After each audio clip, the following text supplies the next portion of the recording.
Welcome to The Good Ride. I'm James Beastie, and this is the Rome Rene-Gade. I rode this with the Rome Bodega Boa, the Rome Katana, the Ride Torrent, and the Rome Vice. I set it up centered on these cool insert packs on the inside to try a super narrow taint strangling stance with, but then I also set it up close to the reference just to get the entirety of this board's perspective. I got this mainly in good spring conditions, but varied from hard to semi-messy. This 156 fit me perfectly. I could probably go to the 159, but I didn't need to. And this handled my weight and my boot size very well. Same with my height. To talk about some turn-ons, this Rene-Gade is stiff. It's got a lot of camber. It pops really well. It carves really well. Some of the turn-offs are it's very catchy, it's very technical, and it's not the kind of board I'd want to have in powder. When it comes to the shape, they call this a directional twin, and you can see that with the bigger, longer nose and the little shorter tail. It feels maybe a touch on the twinish side, like the old Rome Agent from years ago, but it still has a centered stance and feels very close to being a twin. You've got all kinds of inserts here. You have these centered inserts instead of set back to ride at a much narrower, much more springy carving stance. And then you also have your general stance as well. Just to give you an idea of what these inside inserts look like, this is how wide your stance is. It's like 16 1/4. It's quite an interesting thing to try.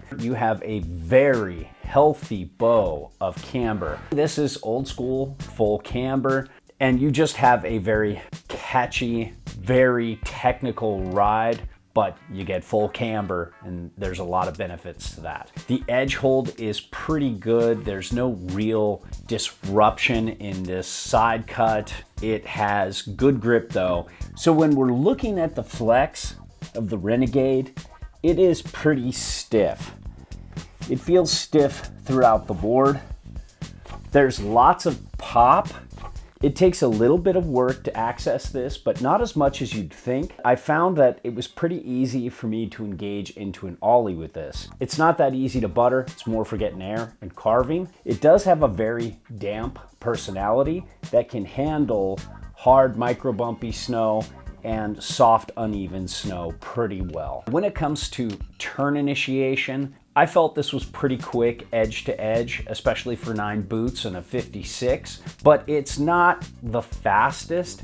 And once you get on edge, it's a pretty balanced turning experience. You can across the groomer carve, you can push it into a circle carve pretty easy. You can make more down the line S turns that start to get closer to a straight line, and it's going to be pretty good. It's not great at any one thing in terms of turning radius, but what it is great at is this full camber spring out of the turn. It's one of the springiest boards I rode this year, especially so for a directional twin. And one thing about the centered insert pack, I set this up at 16 1/4 inches wide. It was a little freaky. Watching Rene use this is pretty cool, but putting an average rider on this, it takes a while to get used to. It felt really catchy, really technical, but I really did like how you were right over almost the highest part of the camber, and there was so much spring. And once I started getting used to it, it started to feel pretty fun. So if you get this board, it's something you definitely want to experiment with. You've got a decent base, and when well waxed, it's got good glide to it. It's not the best of the best, but it's pretty good. And there's a slight bit of structure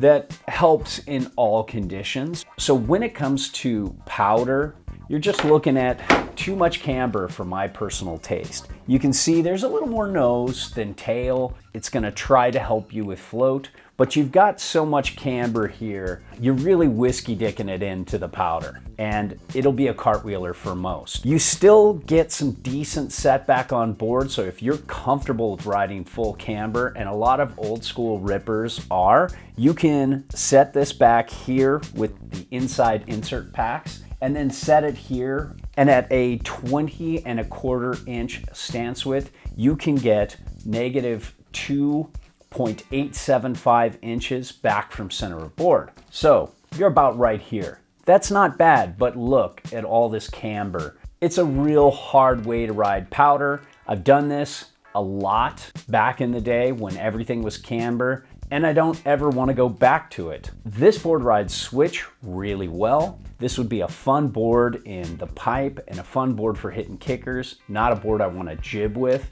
So final thoughts on the Rene-Gade. It's a really unique board. It's a hard board to recommend, but I really enjoyed it. If you're up for getting a directional twin-ish kind of carving ride, and you have something like the Stale fish for powder, this could be a great solution, especially if you love true full camber.